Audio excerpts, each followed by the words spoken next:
தனிப்பெரும் கருணை அருட்பெரும் ஜோதி அருட்பெரும் ஜோதி அருட்பெரும் ஜோதி தனிப்பெரும் கருணை அருட்பெரும் ஜோதி. எல்லா உயிர்களும் இன்புற்று வாழ்க, வள்ளல் மலரடி வாழ்க வாழ்க. நாம் தொடர்ந்து 4வது ஞாயிற்றுக்கிழமை வள்ளலார் தாயார் சின்னம்மையார் இல்லத்தில் இந்த சத்விசாரம் சத்சங்க கூட்டத்தில் கலந்து கொண்டு சிறப்பித்துக் கொண்டிருக்கிறோம். இந்த நிகழ்ச்சிக்கு வருகை தந்திருக்கின்ற ஈரோடு கதிர்வேல் ஐயா உட்பட அனைத்து சகோதர சகோதரருடைய திருவடிகளை வள்ளல் பெருமானின் தெய்வ திருவடிகளாக நினைந்து போற்றி தொட்டு வணங்கி எனக்கு இட்ட பணியை செய்ய விழைகிறேன். இன்றைக்கு இங்கே நம்முடைய மாணவ மாணவிகள் முதல் வகுப்பிலிருந்து 10ஆம் வகுப்பு படிக்கின்ற மாணவ மாணவிகள் இங்கே வந்து படித்து அதில் அதுவும் பள்ளி படிப்பையும் படித்து சன்மார்க்க கல்வியையும் படித்து கொண்டிருக்கிறார்கள். அவர்களுக்கு நம்ம எல்லாரும் கைத்தட்டி வரவேற்கிறோம்.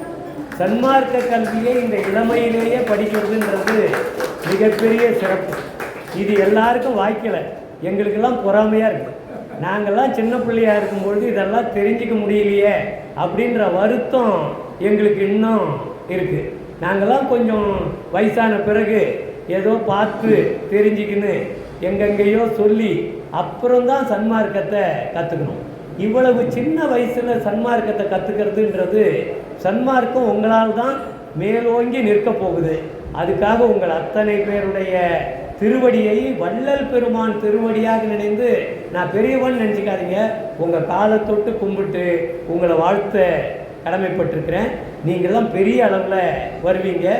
இது அப்படியே விடாமல் சுத்த சன்மார்க்க கருத்துக்களை தொடர்ந்து தொய்வில்லாமல் எடுத்துன்னு போங்க. அவங்களுக்கு பயிற்சியாளர் நீங்கள் ஆசிரியராக உங்களுக்கு என்னுடைய வாழ்த்துக்கள். இந்த வயசுலேயே அவங்களுக்கு சொல்லிக் கொடுக்கணுன்ற எண்ணம் உங்களுக்கு வந்திருக்கிறதுக்கு பாராட்டுக்கள். இது ரொம்ப நல்லது. உங்கள் வயசில் கூட எங்களுக்கு தெரிஞ்சுக்க முடியும், ரொம்ப சிறப்பு. இது யாருக்கும் கிடைக்காத வாய்ப்பு. இது வரைக்கும் நிறைய பேருக்கு வாய்ப்பு கிடைக்கவே இல்லை. அந்த வாய்ப்பு உங்களுக்கெல்லாம் கிடைச்சிருக்குது. அதுவும் வள்ளலார் தாயார் சின்னம்மையார் இல்லத்தில் கிடைச்சிருக்கிறதுன்றது பெரிய பேர். இந்த பேர் சாதாரணமாக எல்லாருக்கும் கிடைச்சிடாது. அதுவும் வள்ளலார் காலடிப்பட்ட பிஞ்சு பாதங்களால் நடந்த இந்த இடத்துல உங்களுடைய பிஞ்சு பாதங்களால் நீங்களும் நடந்துன்னு இருக்கிறீங்கன்னா உங்கள் எதிர்காலம் ரொம்ப சிறப்பாக இருக்கும். இதில் நிறையா ஐஏஎஸ் ஐபிஎஸ் எல்லாம் எனக்கு கண்ணுக்கு தெரியுது. நீங்கள் நல்ல பெரிய அளவில் வரணுன்ட்டு வள்ளல் பெருமான் திருவடியை வணங்கி அவர்கிட்ட வேண்டி உங்களையெல்லாம் பெரிய ஆளாக ஆக்கணுன்ட்டு அவர்கிட்ட கேட்டு நான் உங்களுக்கு அனைவருக்கும் வாழ்த்து சொல்ல கடமைப்பட்டேன். அப்புறம் இப்போ ஒரு நோட்டீஸ் கொடுத்துருப்பாங்க. இது கொஞ்சம் சொந்த கதை. இது வரைக்கும் நான் எந்த கூட்டத்திலையும் என்னுடைய சொந்த கதையெல்லாம் பேசுகிறதே கிடையாது. ஏன் அப்படின்னு சொன்னால், இது இந்த மாதம் அக்டோபர் மாதத்தில், இப்போ ஆகஸ்ட்டு இல்லையா, இது ஆகஸ்ட் 31க்குள்ளே இதை பதிவு பண்ணிக்கணும். முன்பதிவு. நான் 800 ரூபாய் விலையுள்ள நூல் 5 நூல்.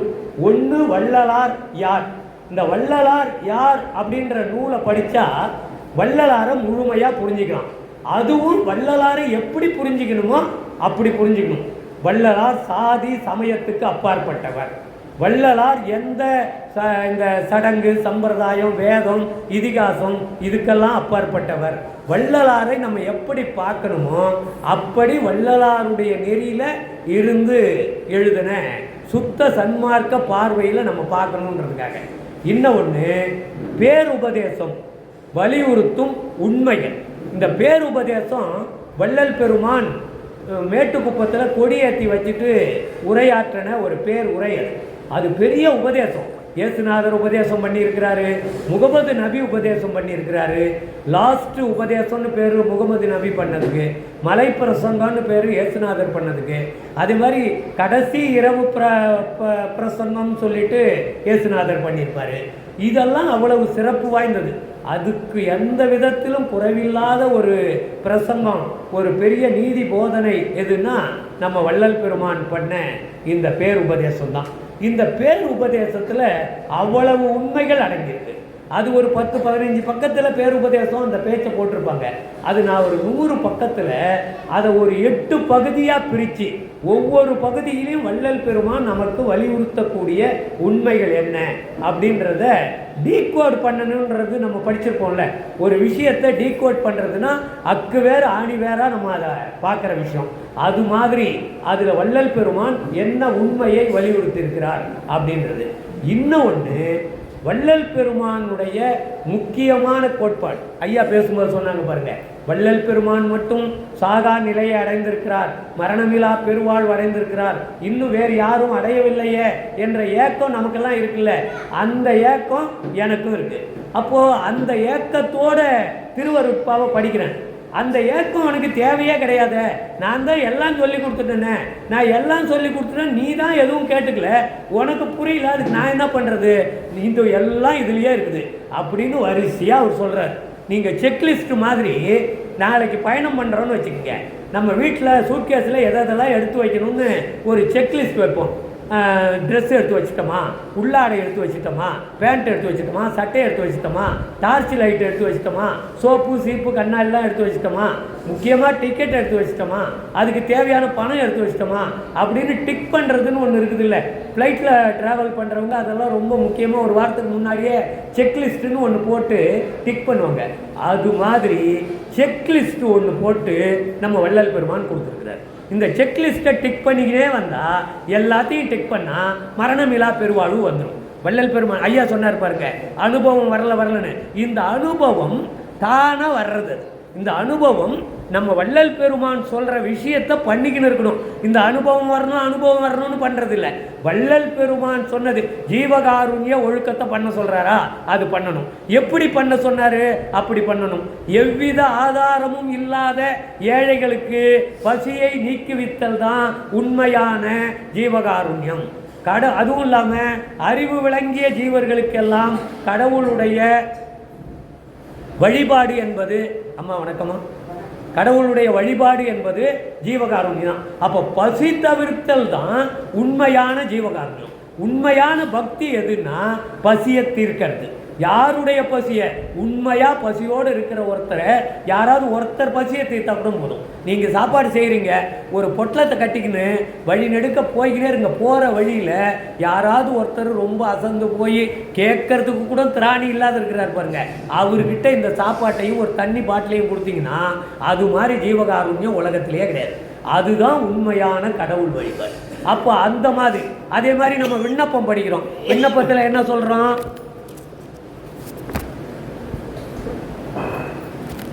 இது தொடங்கி எக்காலத்தும் சுத்த சன்மார்க்கத்தின் முக்கிய தடைகள்.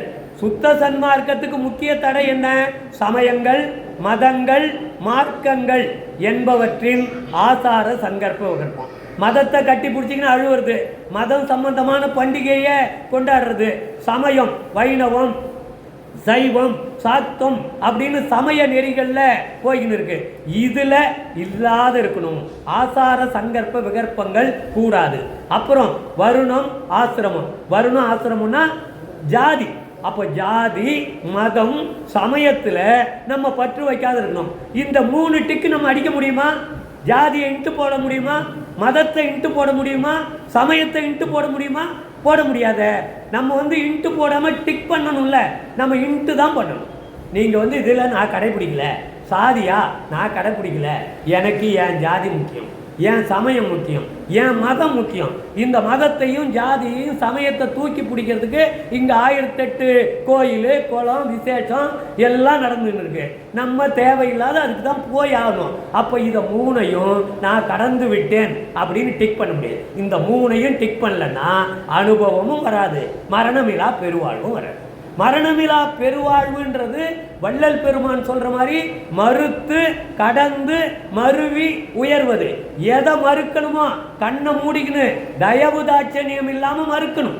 இது தேவையில்லை, மறுத்தல்னா என்ன, தேவையில்லை அப்படின்னு ஒதுக்கணும். சமயம் தேவையில்லை, ஜாதி தேவையில்லை, மதம் தேவையில்லை அப்படின்னு ஒதுக்கணும்.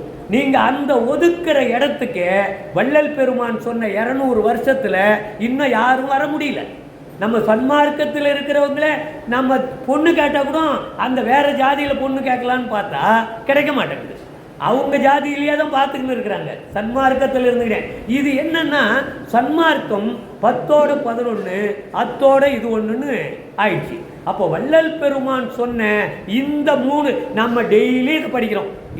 இந்த விண்ணப்பம் படிக்காத நாளே கிடையாது. இது எப்படி ஆயிடுச்சுன்னா, ஒரு நிகழ்ச்சி தொடங்கணுமா, நீராறும் கடல் உடுத்த அப்படின்னு தமிழ்தாய் வாழ்த்து பாடணும். நிகழ்ச்சி முடிவா ஜனகணமனன்னு பாடணும், தேசிய கீதத்தை பாடணும். அதுக்கு அர்த்தம் தெரியுதோ தெரியலையோ நம்ம அதை படிச்சிருவோம்.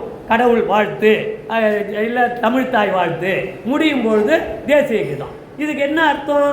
அதே மாதிரி தான் இந்த சத்திய சிறு விண்ணப்பத்தையும் நம்ம சன்மார்க்க சங்கத்தில் படிச்சுக்கணும். இதில் என்ன பிரயோஜனம்? நீங்கள் பொருள் உணர்ந்து படித்து அந்த பொருளை உணர்ந்து நம்ம ஏற்றுக்குன்னு நடைமுறைப்படுத்தினா நம்ம முயற்சி எடுத்து தோல்வி அடையிறது கூட ஒரு பக்கம். தோல்வியே அடையலாம், தப்பே கிடையாது. முயற்சியே எடுக்காம நம்ம தோல்வி கூட அடைய முடியாத. நம்ம தான் முயற்சியே எடுக்கலையே, இருக்கிற இடத்துலையே தான் நம்ம இருந்துன்னு இருக்கிறோம். அப்போது வள்ளல் பெருமான் ஐயா சொன்னார் பாருங்க, ஒரு அருமையான கருத்தை சொன்னார்.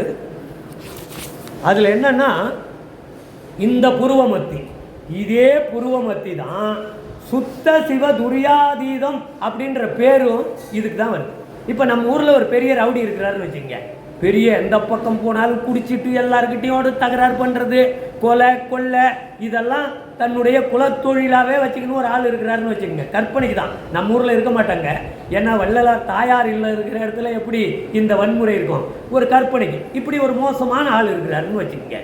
இந்த மோசமான ஆள் கண்ணப்பன் வச்சுக்கலாம் ஒரு பேர். கண்ணப்பன்றவர் ஒருத்தர் இப்படி இருக்கிறாரு. நீங்கள் உடனே இதே கண்ணப்பன் இங்கே ஒரு நாள் வராரு, இந்த சபைக்கு வராரு, ஒரு நாள் சொற்பொழிவை கேட்குறாரு, ஒரு நாள் உள்ளே போய் தரிசனம் பண்ணுறாரு, ஒரு நாள் இங்கே அருள் சாப்பாடை சாப்பிட்றாரு. இதுக்குள்ளே அவருக்குள்ள வேலை நிறைய நடந்து அவர் நல்ல மனுஷன் ஆயிடுறாரு.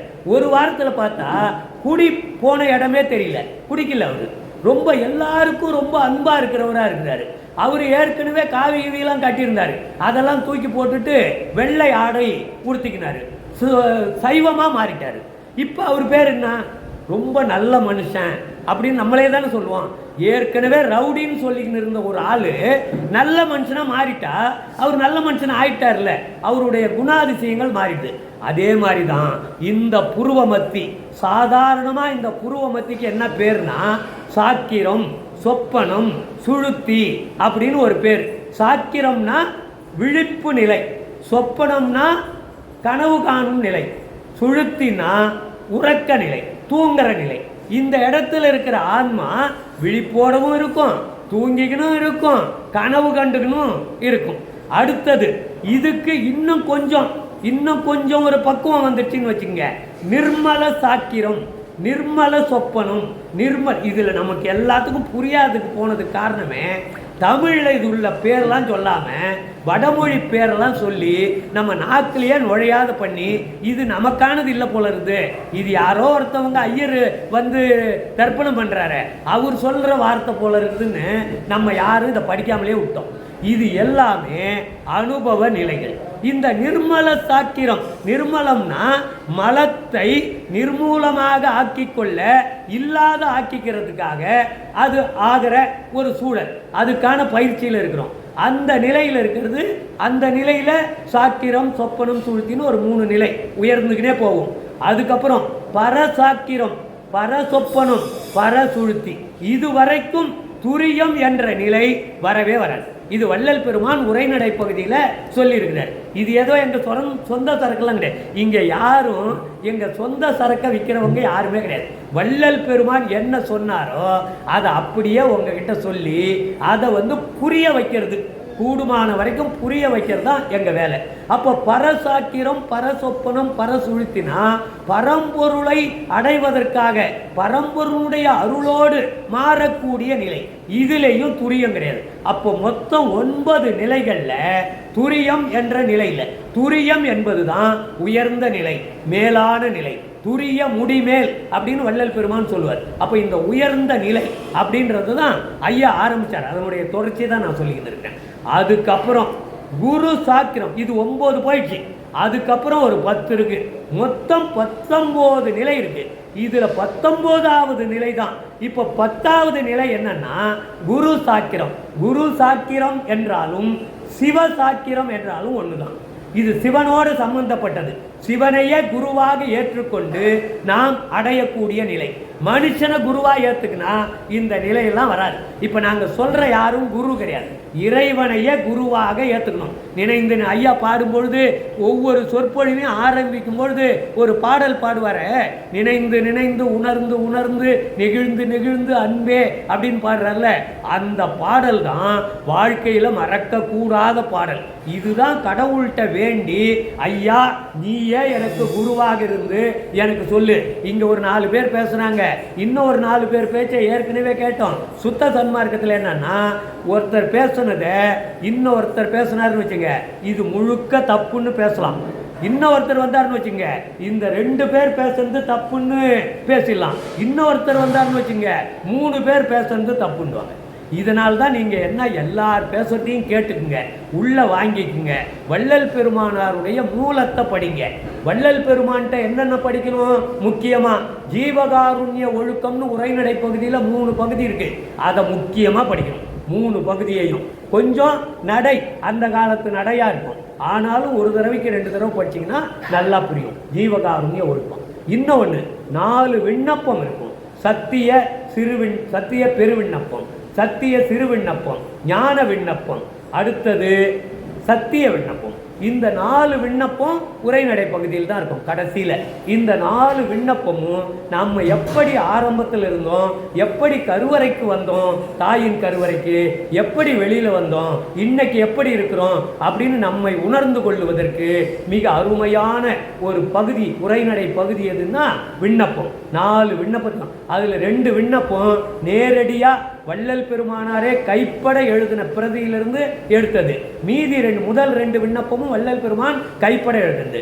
அடுத்த 2 விண்ணப்பம் 2 அன்பர்கள் எழுதி வச்சதை வள்ளல் பெருமான் சொல்லி அவங்க எழுதி வச்சதை சேர்த்திருப்பாங்க. இன்னும் ஒன்று, விண்ணப்பம் படிக்கணும், ஜீவகாருண்யம் ஒழுக்கம். இன்னும் ஒன்று ரொம்ப முக்கியமாக பேருபதேசம் படிக்கணும். இந்த பேருபதேசம் தான் நாம் எந்த நிலையில் இருக்கிறோம், எதை விடணும், எதை தள்ளிடணும், எதை மறுக்கணும் அப்படின்றத தெளிவாக சொல்லும். இந்த விஷயத்தை படிச்சுட்டு நாங்கள் சொல்கிறது யார் சொன்னாலும் அது தவம் பண்ணணும்னு ஒருத்தர் சொல்லுவார், ஒருத்தர் தவம் பண்ண வேணான்னு ஒருத்தர் சொல்லுவார். இது எல்லாம் நீங்களே முடிவு பண்ணிக்கங்க. இதுக்கு முன்னாடி படிக்க வேண்டியது நான் சொன்னது. இதை படிச்சுட்டா நீங்கள் யாரும் உங்களுக்கு யாரும் விளக்கம் சொல்ல வேண்டிய அவசியமே கிடையாது. அப்போ இந்த குரு சாத்திரம், குரு சொப்பனம், குரு சுழுத்தி, குரு துரியம், குரு துரியார், இங்கே தான் குரு துரியம் வருது. இந்த குரு துரியம் என்பது தான் சிவதுரியம். அதுதான் நமக்கு உயர்ந்த நிலையா கடந்த காலத்தில் ஞானிகள் பெற்றுக்கொண்ட நிலை. இதுதான், இதை விட ஒரு பெரிய நிலை இல்லை என்று அவங்க சொல்லுவாங்க. அதைத்தான் வள்ளல் பெருமான் இதை தத்துவராயர் போன்ற ஞானிகள் அனுபவத்தால் இதை உணர்ந்திருக்கிறார்கள் அப்படின்னு அவரு சொல்வார். இது அடுத்தது. இது என்னன்னா குரு துரியம், சிவதுரியம் என்றது 13வது நிலை. இந்த 13வது நிலை தான் திரையோதச நிலை. இந்த 13 நிலைக்கு மேலே யாருமே எந்த ஞானிகளும் வரவே இல்லை. 13வது நிலைக்கு வராமல் அதற்கு பிறகு 19வது நிலை வரைக்கும் வள்ளல் பெருமான் சொல்றார். இந்த 19வது நிலை தான் கடவுள் நிலை அறிந்து அம்மயமாதல், கடவுளாகவே ஆவது. நாம் நமக்குள்ளே கடவுள் இருக்கிறார். கடவுள் உள்ளொளியாக இருக்கிறார். இந்த கடவுள் உள்ளொளி என்பது அக வடிவமாக இருக்கிறது. அந்த ஒளி விரிந்து நமது உடல் முழுக்க பரவுகின்ற நிலை இருக்குது. அதுதான் அனக நிலை. அந்த நிலைதான் நாம் ஒளி உடலாக ஆகின்ற நிலை. அதுதான் வள்ளல் பெருமான் ஒளி உடலாக மாறிய நிலை. இந்த நிலை வருவது என்பதுதான் நமக்கு எல்லோருக்கும் சாத்தியமான நிலை. அப்ப குரு துரியத்திற்கு பிறகு குரு துரிய அதீதம்னு ஒரு நிலை இருக்கு. அப்போ சிவதுரியம், குரு துரியம் சிவதுரியம் எல்லாம் ஒண்ணுதான். அப்ப இந்த சிவதுரியத்திற்கு மேல துரியம், இது சிவதுரியம்னு ஒரு அனுபவம். சிவதுரியாதீதம், இந்த துரியத்திற்கும் அதீதம்னா அதற்கும் மேல அப்படின்னு இருக்கணும். அந்த நிலை தான் குரு துரியாதீதம், துரியாதீதம். அதுக்கப்புறம் இந்த இடம் சுத்தமாக்கப்பட வேண்டும். சுத்த சிவ சாத்திரம், சுத்த சிவ சொப்பனம், சுத்த சிவ சுழுத்தி, சுத்த சிவதுரியம். சாதாரண சிவதுரியம் சுத்த சிவதுரியமாக மாறுகின்ற அனுபவ நிலை. அதுக்கப்புறம் சுத்த சிவ துரியாதீத நிலை. இந்த 19 நிலை வந்தால் இந்த ஜீவ சாக்கிரம், ஜீவ சொப்பனம், ஜீவ சுழுத்தின்னு முதல்ல சொன்னமே, சாதாரணமா எந்த அடைமொழியும் சொல்லாம சாக்கிரம், சொப்பனம், சுழுத்தின்னு சொல்லமே, அதுக்கு இன்னொரு பேர் தான் ஜீவ சாக்கிரம், ஜீவ சொப்பனம், ஜீவ சுழுத்தி. இந்த ஜீவனிடம் இருக்கின்ற இயல்பான நிலை இதுதான். இந்த இயல்பான நிலை தான் இயல்புக்கு மாறாக பிரத்யேகமாக மிக அபூர்வமான எல்லோராலும் அடைய முடியாத நிலை என்பதுதான் சுத்த சிவ துரியாதீத நிலை. அதுதான் நீங்க வள்ளல் பெருமான் சொல்ற இந்த சுத்த சிவம் என்பதுதான் அருட்பெருஞ்சோதி. ஆனா சிவம்னாலும் அருட்பெருஞ்சோதி தான். சிவன் என்று இன்விகுதி போட்டாலும் அருட்பெருஞ்சோதி தான். பிரணவம் என்றாலும் அருட்பெருஞ்சோதி தான். இந்த நிலைக்கு நாம் உயரணும். இதுக்கு என்ன பண்ணும்? அனுபவம் வரணும். அனுபவம் வரணும்னு அந்த காலத்துல என்ன பண்ணுவாங்கன்னா, நேரா போய் இமயமலை, மலை, குகை, இந்த முளைன்றது குகை, முளை, மலை, காடு, இப்படிலாம் தேடி போய் புருஷம் பொண்டாட்டியா இருந்து நிற்பாரு. அவர் எங்கேயோ போய் ஒரு உபதேசம் வாங்கினார்னா அடுத்த நாள் பொண்டாட்டியை விட்டுட்டு காவியை கட்டின்னு காசிக்கு போயிடுவார் அந்த காலத்துல. அப்ப காசிக்கு போய் அவர் என்ன பண்ண போறாரு? இமயமலைக்கு போய் என்ன பண்ண போறாரு? கட்டின பொண்டாட்டிக்கு துரோகம் பண்ணத்தான் இங்க மிச்சமா இருக்கும். அது இல்ல. வள்ளல் பெருமான் சொல்றது, கல்யாணம் பண்ணிக்கின்னு தம்பதியரா இருந்து கொண்டே நாம் இந்த நிலையை அடைய முடியும். 2 பேரும் சேர்ந்து இந்த நிலையை அடைய முடியும் அப்படின்னு வள்ளல் பெருமான் சொல்வார். இப்ப இதையெல்லாம் சுத்தப்படுத்துவதற்காக வந்தவர் தான் வள்ளல் பெருமான். இந்த நம்முடைய அனுபவத்தையும் சுத்த அனுபவமாக மாற்றிக்கொள்வதுதான் சுத்த சிவதுரியார். இதற்கு அடிப்படையாக இருப்பது ஜீவகாருண்யம் தான். பேருபதேசத்தில் ஒரு இடத்துல சொல்வார், இந்த பரோபகாரம் சத்விசாரத்தை பற்றி சொல்லும் பொழுது, ஆண்டவர் சபைக்கு செல்வதற்கு இன்னும் 10 தினங்கள் இருக்கிறது. இந்த 10 தினங்களுக்குள் நீங்கள் ஒழுக்கத்திற்கு இதுவரை எப்படி இருந்தீர்களோ பரவாயில்லை, இந்த 10 தினங்களுக்குள் ஒழுக்கத்திற்கு வந்து ஆண்டவர் சபைக்கு வரும் பொழுது நீங்கள் அருளை பெற்றுக்கொள்ளலாம். அழுத்தமாக இருக்கிற பச்சை திரை விலகிவிடும். மேலே இருக்கிற அசுத்த மாயாத்திரை, கீழே மேலே இருக்கிற சுத்த மாயாத்திரை, கீழே இருக்கிற அசுத்த மாயாத்திரை, இந்த அழுத்தமான பச்சை திரை விலகிவிட்டால் மீதி இருக்கிற அத்தனை திரைகளும் மிக விரைவாக நமக்கு போய்விடும் அப்படின்னு சொல்றார். அப்போ சாலையில் ஆண்டவர் சாலைக்கு வருகின்ற தருணத்துல தான் கடவுள் அருளையே பெற முடியும்னு நமக்கு பேர் உபதேசத்தில் சொல்றார். ஏன் சபைக்கு வரும்பொழுது கடவுள் அருளை பெற முடியாதா? அப்ப சாலை என்பது ஜீவகாருண்யத்திற்கான அடையாள சொல் தான் சாலை. அப்ப ஜீவகாருண்ய ஒழுக்கத்தில் இருந்தால்தான் பிறர் பசியை போக்குகின்ற பணிதான் மிக மிக முக்கியம். இந்த பணியோடு சத்விசாரம் என்ற இந்த கேள்வி பதில், இது கூட நம்ம பேசுறோம், நீங்க கேட்டுக்கிற முறையில இருக்கக்கூடாது. சத்விசாரம்னா பேசணும், கேட்கணும், கேள்வி கேட்கணும், சந்தேகத்தை நிவர்த்தி செய்யணும். நீங்கள் பதில் சொல்லணும். ஐயா நீங்கள் பேசுறது தப்பு அப்படின்னு சொல்லலாம். அப்போ அந்த அளவிற்கு நமக்கு ஒரு விளக்கம் வரும். அப்போ இந்த சத்விசாரம் எப்படிப்பட்டது என்றால், கடவுளினுடைய தன்மை என்ன, நம்முடைய தன்மை என்ன, கடவுள் எங்க இருக்கிறார், கடவுள் புறம் கவிய இதுவரை யாரும் சொன்னதில்லை வள்ளலார் தவிர. வள்ளல் பெருமான் தான் நீங்க புருவ மத்தியில் கடவுள் இருக்கிறார்னு சொன்னதே வள்ளல் பெருமான். அதுக்கு முன்னாடி எல்லா கடவுளையும் மூலாதாரத்தில் இருக்கிறதா சொல்லி, மூலாதாரம் உயிர்நிலை இருக்கிற இடத்துல தான் மூலாதாரம் இருக்குதுன்னு நம்ம ஆளுங்க சொல்லி வச்சிருப்பாங்க. அதே மாதிரி கடவுளை பற்றி சொல்லும் பொழுதும் சிவபெருமான ருத்ரனை படைத்தல், காத்தல், அழித்தல், மறைத்தல், அருளல் இருக்குன்னா அழிக்கிற கடவுள் ருத்திரன். அப்ப அவர் சுடுகாட்டுக்கு கடவுள் ஆக்கிட்டாங்க. அவர் சுடலை பொடி பூசின்னு அவர் உடம்பு முழுக்க சுடுகாட்டு பொடியை பூசிப்பார். சுடுகாட்டு பொடினா சாம்பல், பிணத்தை எரித்த சாம்பல். அந்த பிணத்தை எரித்த அப்ப என்ன அர்த்தம், அந்த காலத்துல அவ்வளவு புரிதல் இல்லை. இன்னைக்கு தான் சுத்த சன்மார்க்க காலத்துல ருத்திரன் என்ற கடவுள் நமக்கு உபகாரம் செய்ய வந்தவர், அருட்பெருஞ்சோதியால உருவாக்கப்பட்டவர். அவருக்கு கொடுத்த பணி என்ன, நம்ம கிட்ட இருக்கிற ஆணவம், கண்மம், மாயை என்ற இந்த முக்குற்றத்தை அவர் ஒழிக்கணும். அதனால்தான் முப்புறம் எரித்தார் ருத்ரன் அப்படின்னு இருப்பாங்க. அந்த முப்புறம்னா எரிக்கிறது இல்லை, நம்ம கிட்ட இருக்கிற கெட்ட பழக்கம், பாவங்கள் இதையெல்லாம் போக்குவதற்கு. அப்போ இதை பக்குவம் வருவிக்கின்ற கடவுளாக இருக்கிற ருத்ரனை நம்ம சுடுகாட்டுக்கு தலைவராக்கி அவர் சாம்பலை பூசுற கடவுளாக்கி அதுக்கு பெரிய நால்வர் பெருமக்கள் சுடலை பொடி பூசின அவரை பற்றி பாடியிருப்பாங்க. அப்போ என்ன அர்த்தம், உயிர்நிலையை மூலாதாரம்னு சொன்னது அந்த காலத்தில் தப்பு. ருத்திரனை ஒரு உயிரை அழிக்கக்கூடிய கடவுள் படைத்த கடவுள் எப்படி நம்மளை அழிப்பான்? படைத்த கடவுள் இன்னொரு உயிரை அவனுக்கு பலியிட சொல்லுவானா எவனாவது? இல்லை அவனே அழிப்பானா? கடவுளுக்கு அந்த வேலை, அழிக்கிற வேலையெல்லாம். அப்போ நீங்கள் யமனுக்கு ஈக்குவலாக ருத்ரன் வச்சுருந்தாதான் நீங்கள் சுடுகாட்டு சாம்பலை பூசிக்கிற மாதிரி அவர் உடம்பு முழுக்க மண்டை ஓட்டால் மாலை போட்டிருப்பாங்க ருத்ரனுக்கு. இதெல்லாம் கடவுளுக்கான அழகாது. அதை தான் வள்ளல் பெருமான் மாற்றி அப்படி பார்க்கக்கூடாது.